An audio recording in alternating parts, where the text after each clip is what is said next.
Ooh boy, things are finally starting to get a little bit interesting in these markets, aren't they? We were expecting some volatility, and volatility we definitely received. Good afternoon, traders and investors. Will back here with another one, coming to you with a Thursday market recap. Hope everybody had a very beautiful day of trading despite the massive big tech sell-off. Now, in today's markets, guys, well, the sell-off can be explained with three simple words that we always mention on the channel: rotation, rotation, rotation. The quintessential puzzle piece of the markets that a lot of traders omit from their analysis, but in my opinion is the most crucial aspect of market movements and overall price action in any given market day. So in today's news, guys, obviously we got the CPI report that kicked off everything early this morning. And the news was actually well received. The CPI report was indeed beautiful. Started off the morning very, very nicely, and then 10 o'clock rolled around and the rotation out of big tech and into everything else pretty much started right there. So in today's video, guys, we're going to take a look at the CPI report and see exactly whether or not inflation is progressing further to the downside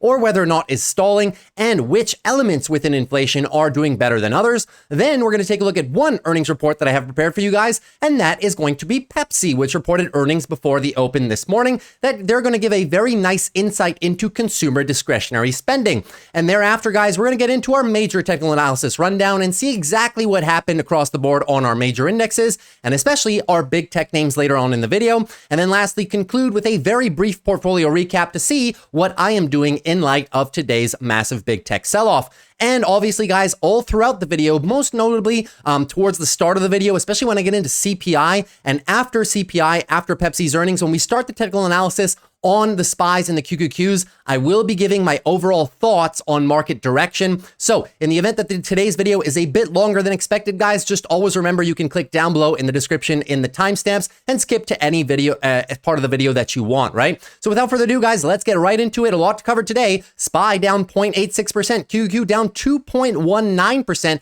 but the rotation across the rest of the market was indeed very good. Take a look at this heat map right here, and you will see the power of the rotation, guys, right? So big tech and all of semiconductors coming greatly down, right? 2% plus on pretty much everything at this point. Meta and Tesla really getting the worst of everything, and NVIDIA as well. And Costco, even Costco, one of the names that has ran a lot, guys, has also come down today. And we're going to explain exactly why this was the case. Now, in terms of the bottom half of the market, though, guys, everything performing extremely well because CPI came in lower than expected and the 10 and 20-year yields really started plummeting throughout the day. So all of your value names and interest rate sensitive names had a heck of a rally intraday. You can see it even best on the one-day relative performance, where the only couple red categories in the market were communication services and technology. Consumer cyclical, a little bit down, guys, right? Just a tiny little bit down, but most of that is due to Amazon and Tesla. Everything else in this group right here was actually performing fairly well on the day. To the upside, though, real estate, utilities, basic materials, and industrials, the ones that are most heavily responsive to interest rate changes. So those were your big winners throughout the day. And take a look at this, guys. In terms of the S&P, total components up versus down, almost 400 names to the upside and about 100 to the downside. So you really had 4 names that were green for every name that was red, and still, just because of the sheer weight of the items that were red, guys, the SPY was red on the day. So hopefully that makes sense here, guys. And we're going to explain this a bit later when we go through the S&P technical analysis portion of the video, right? Now, before we get into more technical analysis, let us dive into CPI right away and see those beautiful inflation reports. So take a look at this, guys. On CPI, we were expecting 0.1% month over month. We actually came in negative. The first time in 3 years that we've had a negative month over month read. Deflation is probably here. Year over year comparison, guys, we were expecting 3.1%. It came in at 3. Very good. Even on core, guys, we were expecting 0.2 expansion for month over month. We only got 0.1. That's a very good read as well. And core headline is pretty much was slated to be 3.4, coming in at 3.3. So every single item of CPI beat to the downside, which is the best case scenario for everything, guys. Let's take a look at a few of those numbers and how they all intertwine together. So inflation falls 0.1% in June from prior month, helping case for lower rates. The CPI, a broad measure of costs for goods and services, declined 0.1% from May, putting the 12-month rate at 3%, which we just saw, around its lowest level in more than 3 years. Yes, more than 3 years here, guys. Take a look at this. Since 2021, we really haven't had 3% reads. We got one of them back in June of 2023. And ever since then, it's kind of been sticking above that 3.1, 3.2, 3.4, stuff like that. And now you finally have a nice little cascade to the downside into the 3% range. And the dotted line is core. This is actually your lowest read on core as a whole, guys, since 2021, the month of pretty much 2021, April. So it's been a long time, guys, 3 years in the making, and inflation is finally starting to make decent progress to the downside. So this was the first time since May 2020 that the monthly rate showed a decrease, talking about this number right here, month over month deflation. Finally, a 3.8% slide in gasoline prices held back inflation for the month, offsetting 0.2 increases in both food prices and shelter. Those are pretty much in line, guys. Those are decent numbers. However, housing-related costs have been one of the most stubborn components of inflation and make about 1/3 of the weighting in CPI. So a pullback in the rate of increase is another positive sign. Talking about shelter, guys, we've gone over this many times on the channel, how it's one of the more stickier parts of inflation and one of the main reasons why inflation is still in the 3% range as a whole. Take a look. This is your month over month, finally with a negative read right down here. First time in 3 years. Definitely a good sign that the progress towards inflation is accelerating, not slowing. That is very good. The June inflation report means the Fed is one step closer to a September rate cut.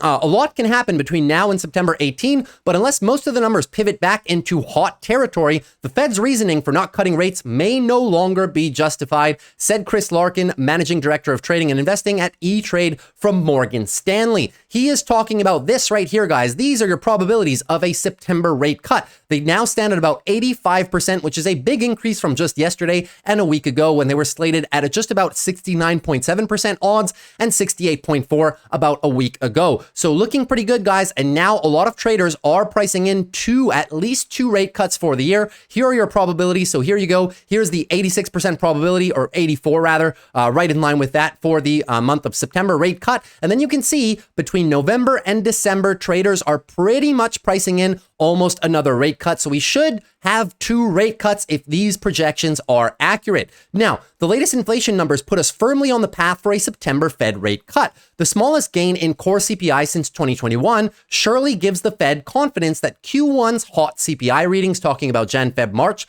were a bump in the road and builds momentum for multiple rate cuts this year. So seemingly analysts getting a little bit more bullish on the rate cut cycle by the Fed, even though the Fed has not changed their tune, and Jerome Powell talked twice this same week, guys, about not being in any rush to cut interest rates. We will see what he has to say, of course, in the July meeting that's coming up. Now, moving on here, guys, take a look at CPI. This is your normal curve, right, in terms of the decline of CPI. What I wanted to point out is shelter. Shelter is still one of your major hot components, currently sitting at about 5.2%, but it is on a decline. But I do agree with you guys, it is still a lot too high and contributing to keeping inflation a little bit higher than it should be right now. Now, where we have some good progression, guys, take a look at food. Food is now under your overall CPI rate, expanding at only 2.1% on an annualized basis. This is now back in line with, you can see this blue line right here, pretty much back with pre-pandemic levels, right? Around that 1.7, 2.2 range, in which it's kind of been flickering for the past 10, 15 years. So good progress on food. Now, in terms of commodities, less food. So think of everything else, right? Toys,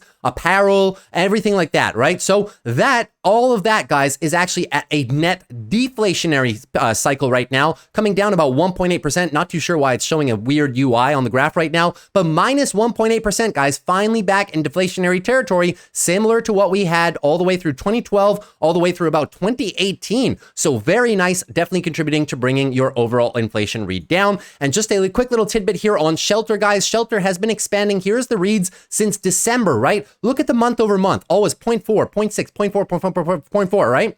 Now coming in at only 0.2. So even though shelter is still at 5.2% annualized, at least it is slowing down, right? So we have to see the good parts of this inflation report, and it was actually pretty decent. And the last thing I want to leave you guys with, guys, is one thing we always look at every single month that this comes out, where inflation is and isn't. This chart by Yahoo Finance right here. And you can see, guys, a lot of things that we really depend upon here are below the overall inflation rate of 3%. A couple notable things, right? Obviously, auto insurance is an outlier. Then you have your stickier components of inflation, which, as I said, guys, is 1/3 of the whole CPI report. And people spend about 40 to 50% of their income on housing. So it is definitely important, guys. It's one of the reasons that consumers have less disposable income right now is because of how high shelter costs have been. Take a look at this. Rent and housing still 4.4 and 5.1% respectively. Household energy still up there as well. Still goes in with the overall housing sector. Now, a few good things. Here are household earnings. How much people are earning more on a year-over-year basis.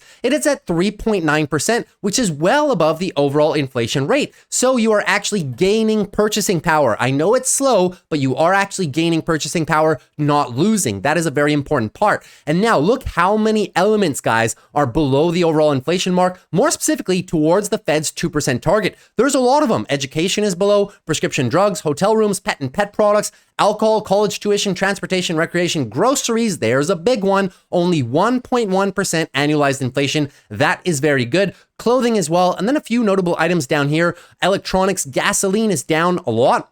Appliances, furniture, and toys, right? So a lot of items below. So you can see, guys, the picture is definitely a lot better than it was at this same time last year or even 5-6 months ago. So we're making progress, guys, right? Yes, it is slow progress, but we have to say progress is being made. And a quick reminder, guys, I know prices did like this over in 2022 and 2023, but now we're coming back to a streamlined inflation rate, which is exactly what the Federal Reserve want. So like I've said many, many times on the channel, guys, it's going to be very, very hard to get back to pre-pandemic pricing levels, right? The important part is that prices aren't continuing to skyrocket like this with runaway inflation. That would be bad. So getting back to a normal 2-3% inflationary expansion curve, which is the norm in the markets over the past 30-40 years, is quite good. We're getting back to the trend, and that's what matters the most, in my humble opinion. So overall, very, very good for the markets. And as a byproduct, guys, your interest rates completely plummeted because we're pricing in a sooner rate cut, potentially in September. And a lot of names reacted very, very positively to that, guys, right? So this is once again playing into a bit of your Goldilocks scenario, but of the soft landing scenario, whereby we maybe not see a big recession because inflation is coming down and people's purchasing power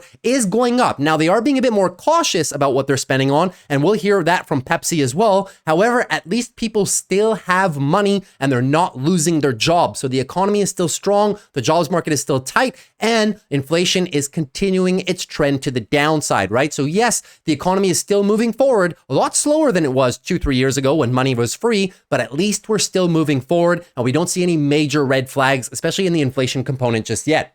That's pretty much everything in terms of CPI. As I said, guys, when we talk about the market rotation, we'll be in the technical analysis portion of the video when we start our indexes in about 5-7 minutes after we do Pepsi. That being said, let's jump right into Pepsi earnings right now. And Pepsi earnings, guys, I mean, Pepsi usually always beats on EPS. They might miss here and there on revenue, but EPS, they've literally hit EPS 21 out of the last 21 quarters. For pretty much the last 5 years, they have never missed an EPS. That being said, the reports came in a little bit light. So beat on EPS by about 5.62%, very, very good. And they had a slight miss on revenue here by about 0.4%, which led the stock to have initially a little bit of sell-off from yesterday's close all the way down to about 158, right? So little bit of a sell-off on Pepsi coming down and touching our previous support levels. I still believe that this is a great area for long-term buys on Pepsi because it is such a very solid company. Now, what exactly happened in their earnings report? And then we'll get into the valuation and whether or not I deem it to be a good buy. Just a quick hint, I literally just said it pretty much was. So let's get into Pepsi right now. If a quick reminder, guys, if you don't know what Pepsi does,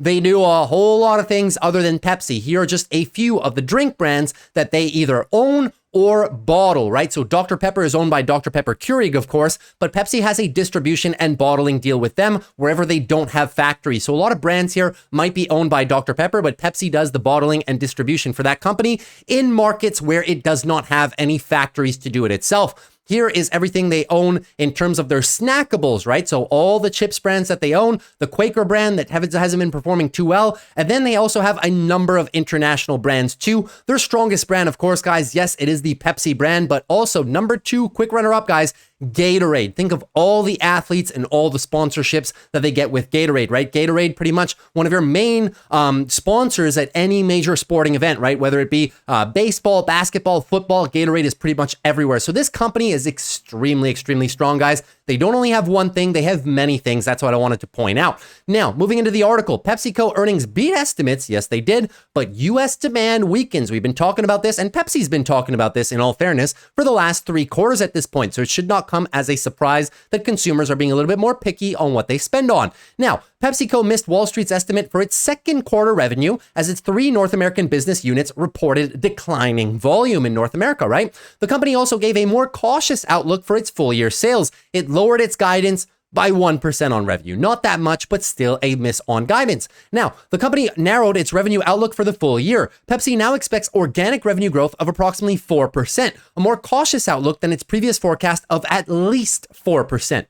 The company reiterated its guidance for constant currency earnings growth of at least 8%. So revenue, a little bit flat, but at least EPS is going up. And that is just a byproduct of Pepsi's ability to keep costs under control and continue expanding on margins, even when they have declining revenue, guys. So Pepsi is a veteran company. They know how to manage their P&L extremely well. They've been in and out of these types of cycles for the last 30 plus years at this point, right? So here's what the CEO had to say. When we're saying at least 4% talking about revenue, we were talking more about around 5%, right? In our minds when they were saying at least 4%. Now we're talking around 4. It's related specifically to the consumer in the US. So the company struggled in its home market, hurt by product recalls from the Quaker division and shrinking demand for its products. Executives said in remarks that consumers have become more value conscious. After several years of price increases, shoppers are pushing back by buying fewer bags of chips or switching to cheaper private label options. Previously, Pepsi's executives have said that lower income consumers have been struggling the most. But the CEO said on Thursday on the call that shoppers across all income levels are changing their shopping behavior. Frito-Lay, North America's volume declined 4%. That is pretty much their snackables division, while Pepsi's North American beverage unit saw a volume shrink by 3%. So coming down, consumer discretionary spending shrinking, right? Executives said volume for Pepsi's North American drinks has improved sequentially, talking about year over year, signaling that its attempts to lure back shoppers have begun working. So coming out of the bottom of cyclicality potentially is Pepsi. As I said, guys, they've been in this little bit of a cyclical rut now for the past 9 to 12 months. Now, the company is leaning on higher margin packaging and products along with in-store promotions for its biggest brands to attract thrifty consumers, particularly for Frito-Lay brands, which include Cheetos and Doritos. Now, Quaker Foods North America saw its volume fall 17% in the quarter as the division continues to deal with fallout related to recalls for potential salmonella contamination issued in December and January. They've been dealing with this now, guys, for 6 months. No new news there. Pepsi anticipates the segment's volume, talking about Quaker, will improve in the second half of the year. So that's a little bit of a glimpse into Pepsi. Now let's jump right into their direct financial statements and see if they had anything else to say. What did the CEO have to say? As we look ahead, we will continue to focus on our efforts on executing well in the marketplace and delivering great tasting products that offer convenience and good value to the consumer. We will also continue to elevate and accelerate our productivity initiatives to support continued investments in our brands. He is talking about cost control, guys. A couple good things that Pepsi did. They announced a 7% annualized dividend increase and is expected to begin that in June. That will represent our 52nd consecutive annual increase. So one of your legendary dividend payers is Pepsi, guys. Now, take a look at their operating profit and EPS, guys, in terms of their revenue as well, right? You'll notice here, Frito North America, their snackables division, only up 2%. Quaker Foods North America down 24% because of the recalls, right? The beverages only up 1%, very, very slow. Where they excelled is Latin America and Europe doing the better things here. They really contributed to operating profit and EPS expansion. Latin America and Europe really carrying the company on its backs right now. Very, very good profit expansion there. Now, here's the rest of your guidance, guys. At least 4% increase in organic revenue and at least 8% increase in core constant currency EPS. That is very decent. Total cash returns to shareholders of approximately $8.2 billion. It's a lot of money, comprised of dividends of $7.2 billion and share repurchases of $1 billion. Very, very healthy, guys. Now, take a look at this, guys. We're not going to go through this report too long, but I just wanted to highlight a few notable things to me, right? So in terms of this, take a look at your selling G&A expenses, talking about Pepsi's ability to control its costs when measured with the quarter in 2023. So they produced more net revenue Cost of goods sold went up because this is a variable cost. You manufacture and produce more things, the variable cost of producing those things goes up. Where they can control their expenses the best is selling, general, and administrative expenses, right? Take a look at this. Barely expanding on a year-over-year basis, which is why you have more net income for more revenue as well, right? So very good profit margin expansion here, 11.1% net profit margins in the quarter, which is very good, in line with their historical average. Now, take a look at a couple more things that I have prepared for you guys. Just actually one last thing that I have highlighted down here. Did I actually highlight anything else? Maybe not. Actually, I think we might just be done. Give me a quick second here, guys. Let me just zoom out. No, I think we're pretty much done. That's all I really wanted to highlight. I thought we had some free cash flow numbers, but I forgot that Pepsi really doesn't highlight their free cash flow. But all in all, guys, controlling expenses very, very well is the company right now. I really don't see any red flags whatsoever for Pepsi, other than it's going through a little bit of a cyclical drawdown right now. So the company, back to high free cash flow, has very good brand power, very good cost control, as we've seen by their continued expansion in EPS, although discretionary spending is a bit lower. Now, that gives them these following numbers: revenue growth of 4.3% year over year through 2027, EPS growth through 2027, 10% per year. This year will be 8%, but thereafter it does proceed to be better because Pepsi expects sales volume to be increasing in 2025. So look at this gorgeous EPS expansion, so consistent, and revenue expansion as well, so consistent for the company. Now, that gives them a forward PE at $164, where they are right now, of about 20.1. That is really in line with their historical average, guys. Pepsi always trades about a 20, 22, 24, something like that. So this is on the cheaper end of that. Now, if we take in line their PEG ratio, divide this PE ratio by their EPS growth, you'll see the PEG is a 2.01. But this is a more of a value company, guys. It's not really a growth company, so the PEG ratio is not the best measure to be used here by all means.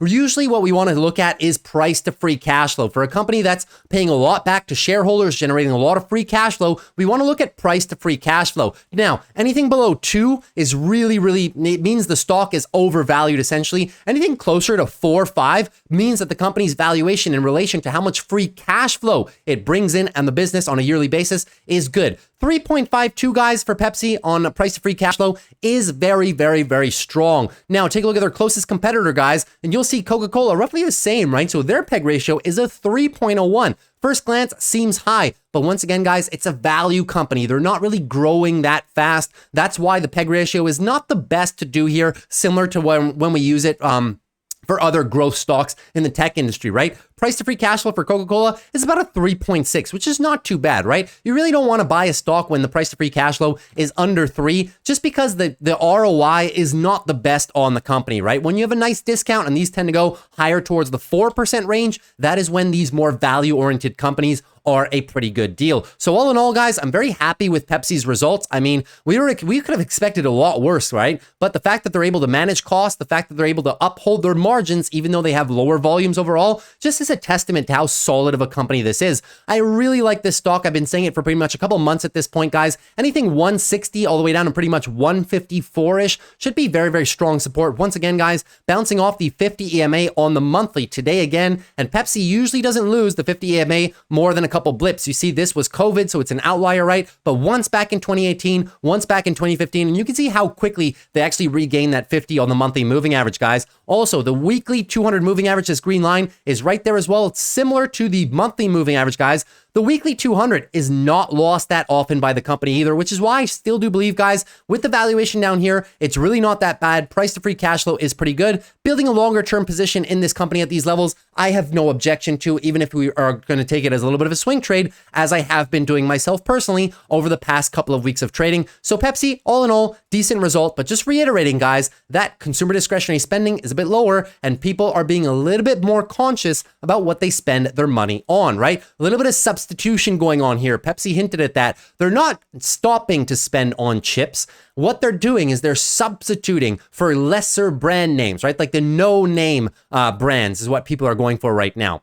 So that's pretty much everything for your Pepsi earnings. Hopefully that was helpful. Now let's jump right into our technical analysis, guys. And this is going to get pretty juicy, right? So the SPY coming down about 0.86%. And we're going to talk about rotation here, right? So what exactly happened today in terms of our market rotation? Well, it's very simple, guys. We were talking about this a couple times in the most recent weeks. It's all about the degree of concentration into big tech names, right? We were talking about this, as a matter of fact, in yesterday's video, how the market was broadening out. Take a look at this, guys, right? We always pull pull up this indicator whenever things appear to get a little bit too concentrated. This is the percentage of stocks above their 50-day moving average. You can see today, this literally went up by 28%. Very, very strong, guys. One of the strongest day on this chart pretty much since the rally started in the month of November. So the market definitely broadening out, liking the news of CPI being lower and liking the possibility of rate cuts being sooner than anticipated. The market is broadening out. And also the 200-day moving average, percentage of stocks above the 200-day, also having one of its best days here, guys, up about 11%. We have not seen an 11% day, guys,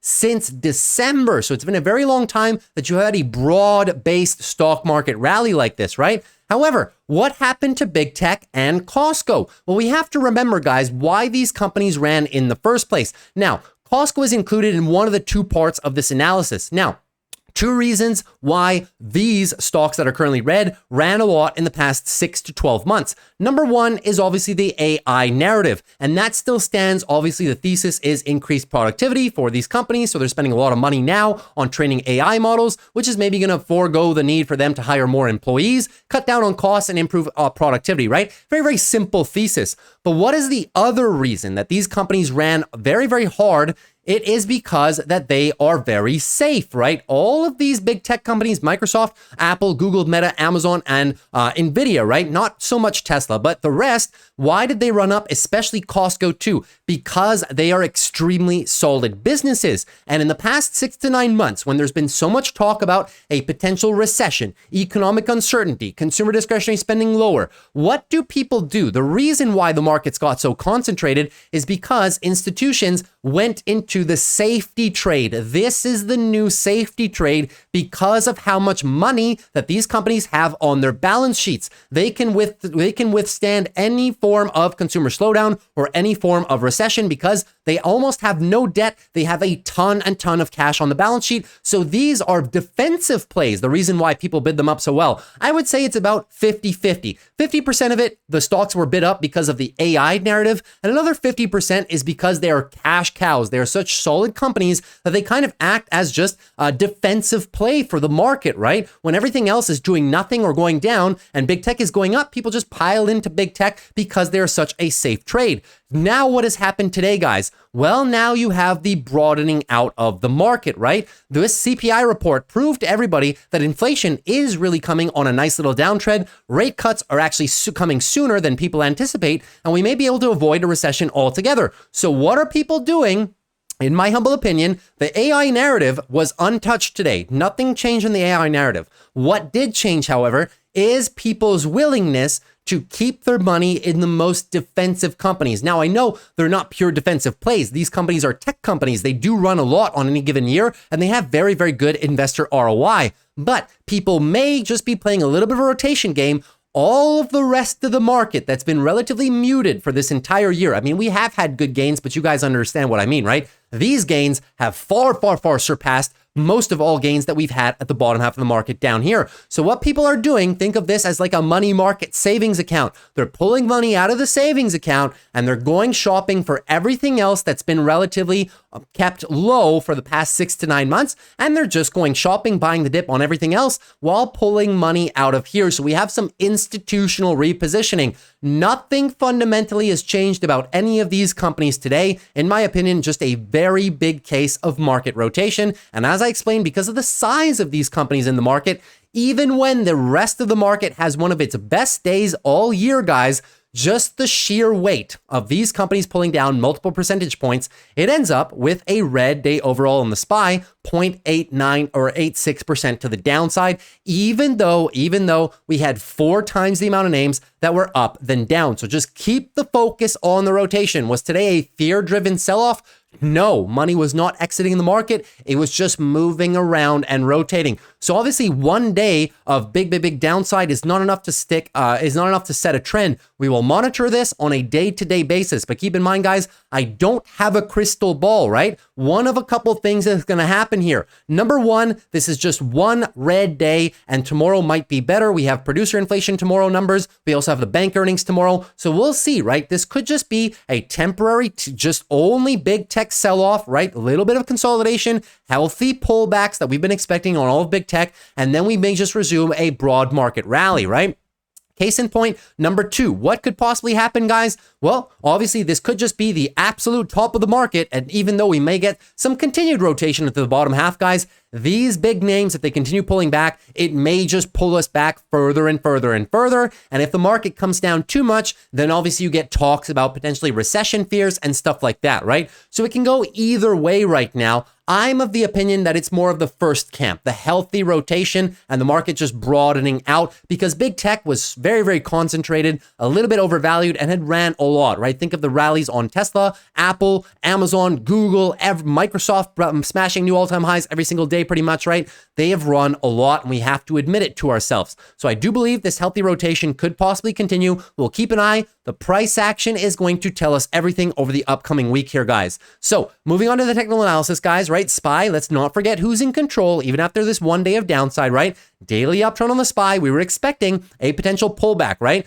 Was not expecting it in the fashion that it happened today, admittedly, but we were always expecting a pullback. So now the pullback is here. At this point, looking for a daily higher low, anything above 542.67, looking for the daily higher low for further trend continuation, right? We do have the 12 EMA sitting as support below us, and this whole area is decent support too.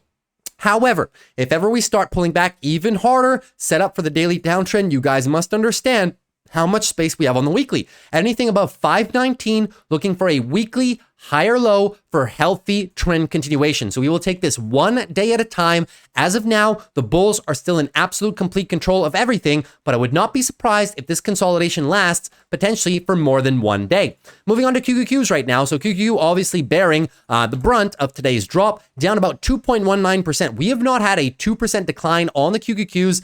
Oof, guys, it's been a very long time. I would have to scroll back here. I don't want to spend too much time on this. Here was almost a 2% day to the downside. That was in January. All of these red candle, actually, my bad, one here, Friday the 19th of April, when we had those inflation concerns. So it's been a while, guys. It's been a few months to say the least, right?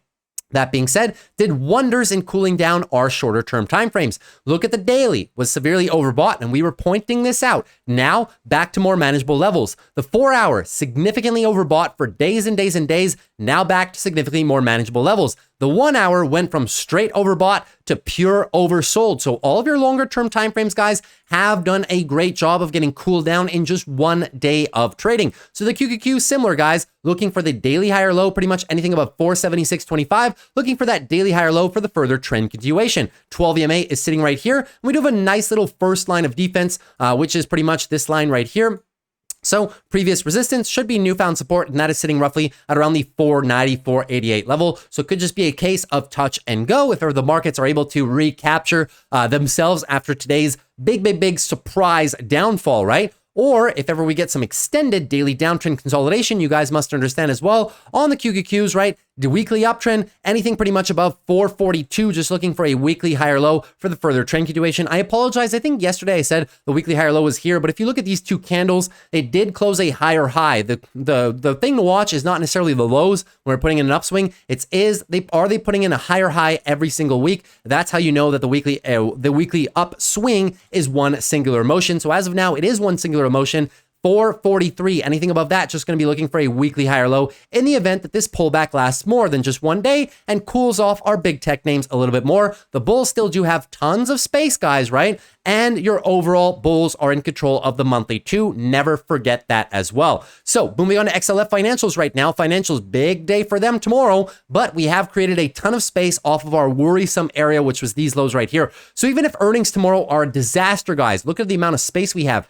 4% between us and your weekly important levels, right? So XLF looking very good. Daily uptrend is confirmed right now, but obviously, guys, very tough to derive price action just because we have so many bank earnings tomorrow: JP Morgan, Wells Fargo, Citi, and Bank of New York Mellon. So obviously this can change drastically depending on those earnings tomorrow. However, at a first glance, we are in a nice daily uptrend, and below us, we do have a decent level of support. Take a look at this line right here, guys, right? 41.63 is going to be a solid one. The big previous resistance in the past should be newfound support for the bulls, and all of your moving averages are sitting there as well. So in the event we get a bad day for earnings, the bulls can recapture themselves at these lower areas right here and get another chance to push this daily trend higher if in the event it is similar to last earnings cycle where we got something on JP Morgan where a lot of the banks sold off kind of in an unjust fashion. We're able to pretty much recapture their gains thereafter, right? So we'll see what happens tomorrow, but XLF looking very good. Tons of space created between us and these weekly levels right here. So it looks still good for this weekly trend expansion. Even if we do pull back here tomorrow, still looking good for the capacity at resetting the weekly uptrend and attacking your all-time highs, especially leading into potentially 2 rate cuts this year, which will favor the banks a lot. Moving into healthcare right now. Healthcare doing a great job of upholding this market, guys. See QQQ to the downside. What do I always say when QQQ has a big red day? Watch XLF, watch XLV. They're your second largest components behind the QQQ, or the technology sector rather, and they did a great job of holding up the markets today, up about 0.7%, looking very good, guys. 100% engulfing move. So daily downtrend was underway. We were looking for the size of the bounce, and the size of the bounce, guys, 100% engulfer right there. So looking extremely strong. One of 2 things can happen. If ever tomorrow is a negative day for the markets and pulls healthcare down, so much space created for the daily higher low for further trend continuation. Anything above 142.74, looking for a higher low for further trend continuation. I'd be targeting this lower level of support right here, guys. 145 down to about 144. This tight little range, maybe a little opportunity for the bulls to regain some momentum before trying to attack these highs right here, 147, which we're kind of getting rejected from right about now too, right? So everything looking very, very good on XLV. Or the second thing that could happen is we just continue this rally, mount over and above this location right here. I should pretty much do a box at this point, right? So let me do a little box for you guys. So it's not going to be red, but it'll be green, but you guys get the gist of it, right?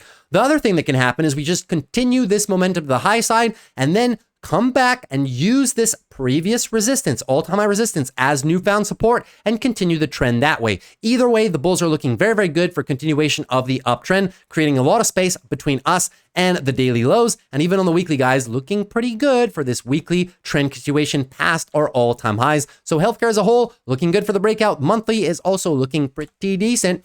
Now moving on to semiconductors. So semiconductors pulling back a lot, but they still do have a lot of space, guys, right? After 6-7 days of rally, one day, 3.64%. It was a very big day to the downside, and still the bulls have a lot of space. So take a look at this, guys. Daily uptrend, clear as day right now. Looking for the daily higher low, anything pretty much above 255.50. Just going to be looking for that daily higher low for further trend continuation. Coming into our 12 EMA right there, and there's going to be a second minor level right there, which is going to be prior resistance, should be newfound support. So either the bulls have an opportunity at reversing this right here. However, watch the size of the move to the downside. The bulls in one single day have lost 38% of the most recent move. If it comes all the way down to this resistance level right here, or previous support, right, 264, this yellow line, if we come all the way down to 264, guys, the bears will have taken back over 60% of the move, and it can set them up for a likely daily downtrend scenario. And then we'll be watching levels down here. If we do get the daily downtrend, guys, just know we may just be in for a little bit more weekly consolidation. And with the weekly lows right here, 255, lose this,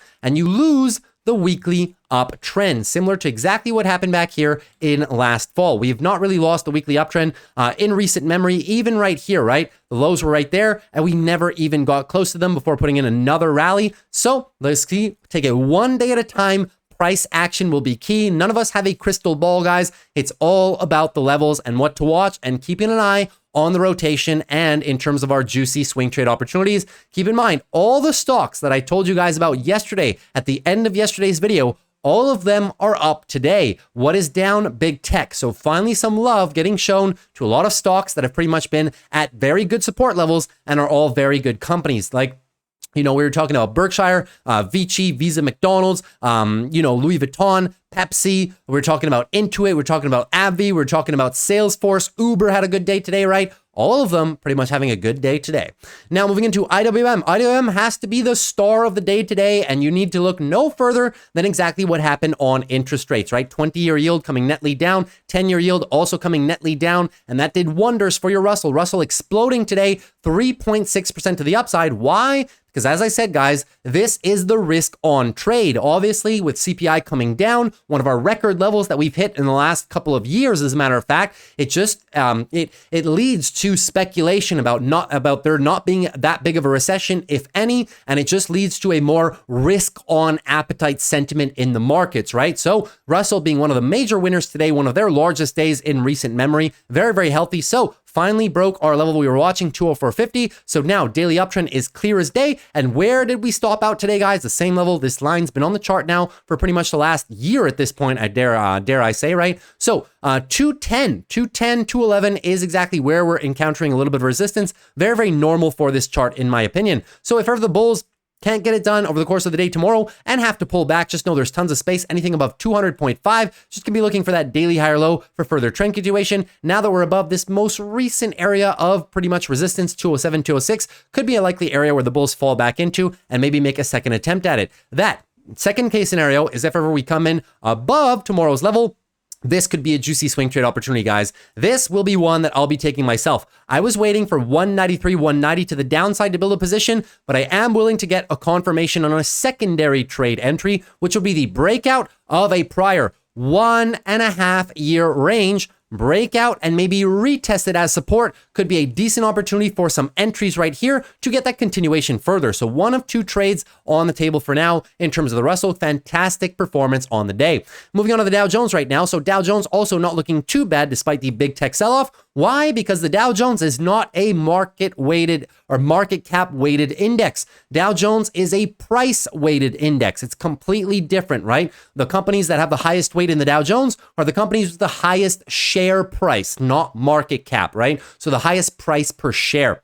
So the Dow Jones performing fairly well today. Most of the names in there were actually up, and it just continues its gorgeous daily uptrend right now. Looking very good. If this move does top out soon, looking for a daily higher low, anything pretty much above 39,100, looking for a daily higher low for further trend continuation. Target this area right here. Prior resistance should be newfound support, right? It's a little channel right here. Should be newfound support for the bulls in the event we have to pull back a little bit more before continuing this rally. No red flags on the Dow Jones whatsoever. Nice daily uptrend. A lot of space between us and these lows. And the weekly as well is looking pretty good for that trend expansion, right? Weekly uptrend, clear as day, looking to potentially attack the all-time highs at around that 40,000 mark. So all in all, looking very good. The Dow Jones is definitely one that does stand to benefit from pretty much overall market breadth, right? Rather than sheer concentration. And just in relation to concentration, guys, look at their RSP, right? This is your equal weight SPY. So if all of these names were put at the exact same weight and you just gave 500 names with each having the same weight in the index rather than it being top heavy, right?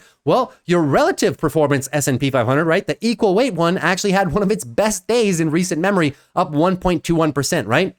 So just goes to show that the market was very, very broad today. So moving on here, guys, let's take a look at a bit of big tech names, shall we? So let's take a look at Apple. We're going to go through these quickly because not much has changed, guys. We've been expecting these pullbacks. Now they're finally here. Give me a quick second. And we're off. So Apple, 2.32% of the downside. Nice little healthy pullback. We were watching, guys. I was telling you, watch for the loss of the hourly trend and clear loss of the hourly time frame, right? Hourly downtrend is set. Now we will be looking if the bulls, right? Little bit of recovery intraday. I would not say this is a new hourly uptrend. So we have to be mindful, guys, of the low of today on Apple, 225.79. Continue that to the downside, and your daily downtrend or daily pullback just continues at this point. A lot of space for Apple, though. Nice daily uptrend. Anything pretty much above 210.4, just gonna be looking for a healthy higher low for further trend continuation. Now, if ever Apple sets a daily downtrend in motion, keep an eye on this level right here, guys. 217.82 should be a strong level of support coming up. And even on the weekly, guys, Apple with tons of space, anything above 206.43, just going to be looking for that weekly higher low for the further daily or weekly trend continuation, right? So may not get here in one daily move. However, if we two-step this process, it'll look like a daily downtrend and people might get nervous. But just remember, guys, the weekly higher lows are here. So even if we have 1.5 week of pullback on Apple, just gonna be looking for that higher low for potential trend continuation. We'll take this one day at a time. Once again, price action is key. Don't have a crystal ball, guys. Just have to watch the price action. But as I was saying, guys, I'm not playing Apple up here. My desired level to play Apple is closer to 213, 210. Moving on to AMD right now. AMD down only 1.10%. They were actually down a lot more on the morning, but coming up nicely. I have one thing I wanted to show you guys for AMD. Not going to spend too much time on this at all because I know the video is a bit long. AMD's new Ryzen CPU destroys Intel for efficiency, says benchmark leak. So they're coming out with the new Ryzen 9 series of chips in competition with Intel this month. So far, still no defined date. However, they are coming out this month in July. Just need to stay posted on when AMD is going to be releasing that. And you can see right here, the new 16-core AMD Ryzen 9 9950X is as fast as the Intel Core i9 14900K. These are going to be the best processors in the game. They're comparing top of the line AMD and top of the line Intel, right? So as fast as the Intel Core i9 14900K, but consumes less than half of the power for the same performance. That is absolutely huge, guys. So benchmark tests were performed on leaked information, right? So obviously we're going to have to wait until more information comes out, but extremely interesting, guys. And this article is maybe one of the reasons that AMD actually was supported today fairly well, even though the rest of the semiconductor markets had a big sell-off. AMD still looking pretty good here, guys, right? So we were in jeopardy of potentially setting an hourly downtrend in motion, but the bulls doing a good job of recapturing this. If we can break this high right here, 182.65 tomorrow, hourly uptrend is recaptured and may just be on for a little bit more continuation, right? If, however, we just lose this hourly trend and go into further of the hourly downtrend right there, keep an eye, guys, for the daily pullback, right? Very tough to say which way this is going to break. A lot of data tomorrow, producer inflation. Obviously, we have the bank earnings, right? And continuation of the big tech sell-off, perhaps. So a lot of push and pull is going to be impacting AMD tomorrow, right?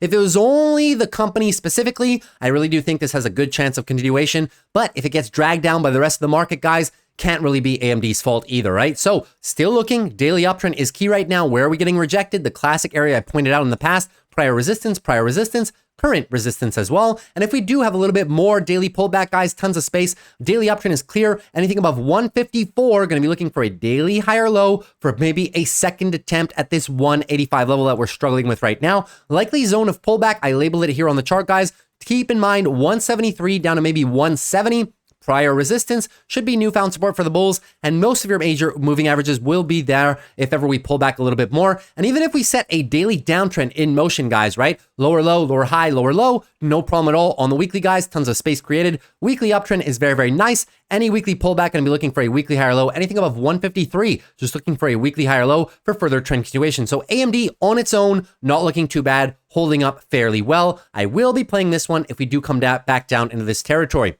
Moving on to Amazon right now. Amazon, big little sell-off here today with the rest of the big tech, of course, 2.37% to the downside. So Amazon, unfortunately, losing the daily uptrend, right? Higher low was there, and now we lost the daily uptrend. I wouldn't say it's a daily downtrend because we still need lower high and lower low, but they did lose the daily uptrend. So the bulls have one job to do tomorrow. If we can get this hourly uptrend back, then it means that this was maybe just a 1 day's worth of sell-off and maybe looking to attack the all-time highs once again. However, if they get into an hourly confirmed downtrend by crushing today's low, 192.83, hourly confirmed downtrend, well then your daily consolidation continues and we lead into 189 is going to be the next level that we're going to be keeping an eye on, guys. Huge prior resistance, should be a nice first touch level for the bulls, and the 50 EMA is right there as well. So we'll take this 1 day at a time on Amazon, but one thing's for sure, on the weekly, things are looking very good. Beautiful weekly uptrend, still just looking for a weekly higher low, anything pretty much above 174.37, looking for a weekly higher low for further trend continuation. So all of big tech, guys, you see the same patterns, right? We just went through Apple. Keep these patterns in mind as I go through the list. Apple may be looking for just a weekly higher low. AMD looking for a maybe weekly higher low. Amazon looking for a weekly higher low. The pullback was inevitable, guys. We were always expecting it, right? Now, the reasons and the size of the pullback is obviously what we're monitoring right now, but we were expecting the pullback. So I hope nobody was blindsided by today. Now, in terms of Google down almost 3% as well. And what is Google doing? The exact same thing we expected it to do, right? So we were looking for a daily pullback eventually, and it's here. Anything above 182.75, looking for the daily higher low for potential further trend continuation. Reacting off the 12 EMA right now, this moving average right here, and the horizontal previous resistance line, which is now support. So if ever Google smashes through this tomorrow and sets up further hourly downtrend, you need to know daily consolidation is underway still. And then if ever they set the daily downtrend in motion, just understand, guys, we're just looking for a weekly higher low, anything above 171.36, looking for a weekly higher low for further trend continuation. The more solid level for Google, where I'm going to be looking to play the stock around the 180. Big previous weekly resistance should be newfound support, and the weekly 12 EMA should be curling up to this level right there. And Google's done a great job protecting this weekly EMA, save for a few little blips right here. Done a great job of protecting this weekly EMA ever since the rally started in March 2023, right? Now, moving on to Meta. Meta also not looking too bad at all. Well, not looking too bad in the context of the larger form trends, right? Down, however, 4.11% on the day, and Meta as well, right? So daily uptrend was clear as day. We were looking for the daily higher low to be set, still looking for that daily higher low, anything above 493, looking for the daily higher low for further trend continuation. Meta pulling them back a little bit much, however, guys. Take a look at the size of this move, pulling back 61.8%. So in the event that Meta bulls react nicely tomorrow and we are able to get the hourly trend back, well, may just be looking, guys, for a lower high scenario and lower low if ever the markets do continue their slide into maybe next week for big tech at least, right? So we have to be mindful of the potential of the bears setting up for the daily downtrend. Unfortunately, now we are back below our prior all-time high resistance area, now back below it. So it does, unfortunately, it was support, but in one day they just blasted through it. Now it's going to be acting as a little bit of resistance as well, potentially on the weekly as well. On the weekly, we need to be mindful. Our weekly higher lows are right here, 492.67. So they're a bit close, admittedly, guys. Still a nice weekly uptrend currently. Looking for that weekly pullback, anything above 492 pretty much. Going to be a higher low for Meta. One thing's for sure, guys, they do have their earnings obviously coming up in a few weeks' time at the end of July. But my preferred area on Meta, yes, we can make a swing trade attempt here at 495, but my preferred area, if ever I see 480 down to 460, again, guys, I'm going to be playing this one very, very heavily. So keep that in mind and do with that what you will. Moving on to Microsoft right now. Microsoft, again, with a 2.48% day to the downside. So Microsoft, similar to the rest of big tech guys, in a daily uptrend, looking for a daily higher low. Anything pretty much above 446.25, looking for that daily higher low for the further trend continuation. Now we're coming up into a very dangerous level here, guys. The only reason is because we're taking back, similar to Meta, a lot of the move, right? Over 61% of the upswing has been taken back. It opens up the doors for the bears to do something like this, right? Keep an eye on your lower time frames. It's all in their ability to maintain this hourly trend. If they break the hourly trend into tomorrow's trading, then you know daily consolidation continues, and the deeper it gets in relation to most recent higher low, the deeper it gets, the easier the bears have a chance of setting up for the daily downtrend and into further weekly consolidation. But keep in mind, guys, Microsoft healthy on the weekly, gorgeous weekly uptrend, anything above 404.50, looking for the weekly higher low for further trend continuation. Maybe we just might get my swing trade levels. 440 down to 430. That's where I'm looking to play Microsoft for some trend continuation. If we pull back there, 12 EMAs right there at about 440. And this previous weekly resistance line going to be acting as big support for the bulls if we have to pull back all the way there before resuming our trend. Moving on to Netflix right now. So Netflix also down about 3.67%. Unfortunately, Netflix, guys, losing the daily uptrend, right? Flushing the lows right here. Lost the daily uptrend. Not a daily downtrend yet, though, guys. That is lower high into lower low. They have lost the daily uptrend, however, which means that weekly consolidation is underway, as we were talking about yesterday. So weekly uptrend clear as day, looking for a weekly higher low, anything above 625. Looking for that weekly higher low for further trend continuation. However, price action on Netflix, guys, is going to be a bit limited in terms of my ability to predict, right? So because they have earnings next Thursday, so pretty much anything goes for Netflix at this point. The one thing that we have at least is we still have a decent margin of error before losing major levels right here, which acted as support in the past. This is pretty much 607, right? So from here to the bottom of the range, still about 7%. So hopefully that will be able to withstand earnings. If we can just maintain these levels somewhat until earnings, that will be the best case scenario. The worst case scenario is coming too far down here and then maybe getting an earnings flush, which would plunge us back into about the 572. That is the unlikely scenario in my opinion, because Netflix's business has never been doing better, guys. They're doing fantastic. So we'll take it one day at a time for earnings, but definitely one thing to be mindful of is we need to keep a decent amount of distance between us and this green box before earnings, just to anticipate or prevent any negative scenario, which could potentially send us back into the lower end right here and maybe undo some of this monthly momentum that we've been having as of recently, right? So Netflix, not looking too bad, just trying to go ahead in the future and see, be mindful of potential future scenarios, right? Now moving on to NVIDIA. So NVIDIA also not looking the best after today, 5.57% to the downside, but similar to SMH, guys, so much space does NVIDIA have right now, right? Anything pretty much above 119 is just going to be looking for a daily higher low for further trend continuation at this point, right? So in terms of the hourly clear hourly downtrend, daily consolidation is underway, and we're coming into a big area right now, guys. 127, this was previous resistance, should be newfound support, and look who is there as well, the 12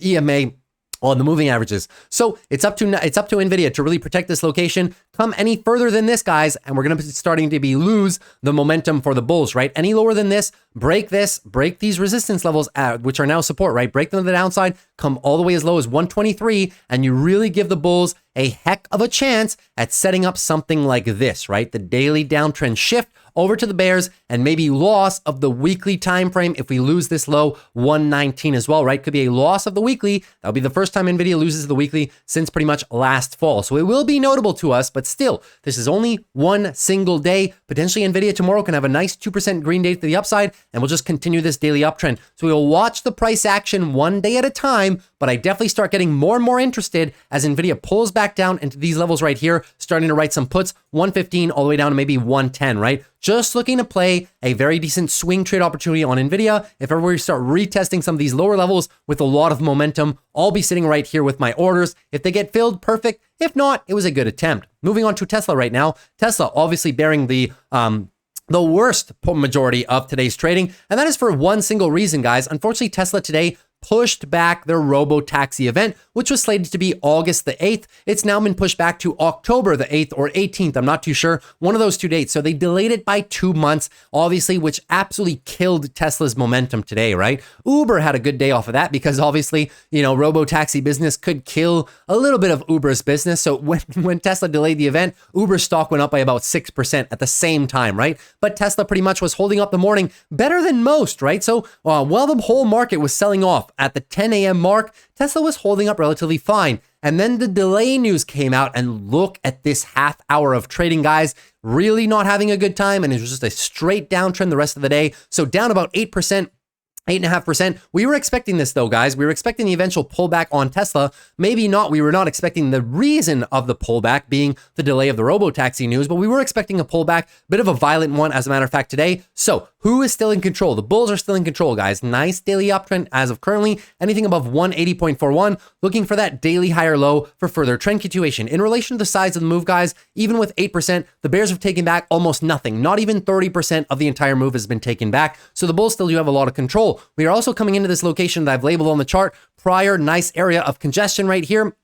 Right, big area of congestion, all the way down 240 down to about 230 should be a first area of support. And obviously you have the confluence with the downtrending channel line right here as well, right? So the bulls do have a little bit of support if we are looking on the weekly, guys, weekly uptrend. And if ever we get a little bit more daily downtrend consolidation, guys, just know that the weekly bulls are in full control right now, looking for the weekly higher low for potential weekly trend continuation when we get closer and closer to that robo-taxi event. Keep in mind, they also have earnings on the 23rd of July in about a week and a half from now. So those will be the two market moving catalysts for our Tesla right now. In terms of how I want to play it, guys, well, I'm going to be very patient on Tesla, guys. Need to see the bulls at least get a somewhat of a bottom on the hourly chart. Once we start reversing the hourly, maybe then I place short puts as to wherever that location has stopped for an eventual bounce play. I do like Tesla, guys, maybe writing puts 220. Going to stay safe on this one. 220 down to 210 with the increased volatility could be a decent level in my opportunity if we're looking to make a little bit of a greedy swing trade attempt on Tesla in the event we really start breaking down into this support level over the next week. Now, finally, Palantir. Palantir was down over 4.5% at one point today, but recovered nicely into the last few hours of trading. So Palantir, same analysis as the rest of the big tech guys. Who is in control? The daily bulls are in control of this market right now, right? We are still hunting for a daily higher low. As soon as, if we do get a confirmation of this hourly downtrend following through, minus getting below $27, hourly downtrend confirmed, and your daily pullback confirmed is underway. That being said, a lot of space, anything above 24, just looking for a daily higher low for further trend continuation. Where we may be targeting for the pullback here, guys, 26 down to about $25 is the likely area that we may come back into to gain a bit more momentum for the bulls. Prior weekly resistance, going to be newfound support, looking for the weekly higher low as well in the event that the bulls are just not able to keep it up and start a bit of a daily downtrend over the next few weeks. Just looking for that weekly higher low for further trend continuation, looking very good. And obviously, conversely, guys, if Palantir just disregards what the overall big tech market is doing, well, then Palantir could just break above our big $28 level of monthly resistance at this point, right? And then maybe break above, use it as support, and then run, right? So one of two things is going to happen. Potentially breakout retest trade could be on the table, or just a little bit of a retest of this area before running a bit further. That could be a nice swing trade opportunity as well. That's pretty much everything I had for you guys in terms of today. Little bit, what time is, yeah, it's almost getting close to an hour. So what I'll do, guys, in terms of today's trading, I didn't really open up too many trades. The only trades that I did open, guys, towards the end of the day when volatility was a bit less on Tesla, new trades that I opened when Tesla was trading roughly around, let's say about 243.5, 244-ish. I took some 220 puts for next week. They cost me about $1.50, I want to say $1.50, $1.60, 220 puts for next Friday, just as a little bit of a swing trade on Tesla. And the only other one that I took today as a bit of a swing trade, guys, is NVIDIA. The other trades that I took were basically just to cover up the portfolio, just covered calls and a bunch of protective strategies. We'll go through them tomorrow when we have a bit more time, when the video is a little bit shorter. Today was a bit of a long one, obviously long-winded explanations. The only other swing trade that I took today with today's volatility is literally in the last 5 minutes of trading when NVIDIA was all the way down here, guys. Where is it? That's after hours trading right about here, 127.50, 127.75. I took some NVIDIA calls for tomorrow, 132 calls, just in the event that this was a one-day thing and we get a little bit of an upswing, guys. Just looking to make a little bit of money on Tesla as a whole. Those are the only two swing trades that I took. Very tiny positions because I'm just waiting right now to see what will be the conclusion of this. Do we get more follow-through or not? So I'll do a full portfolio review tomorrow and we'll get more into these things, right? How we can position. So that's pretty much everything I had for you guys today. Hopefully you enjoyed today's video. If you did, consider dropping a like for the growth of the channel. Would appreciate it. Consider subscribing to the channel if you're new. We do these videos every Monday to Friday after the close. And if you have any questions at all, guys, just leave them down below in the comments whatsoever. If you want any to talk about a stock, technical analysis, options trade, macro, anything you want, leave it down below and I'll get back to you within the first 24 hours. Take care. Have a good day of trading tomorrow, and we'll take a longer look at this tomorrow after the close. Take care and peace.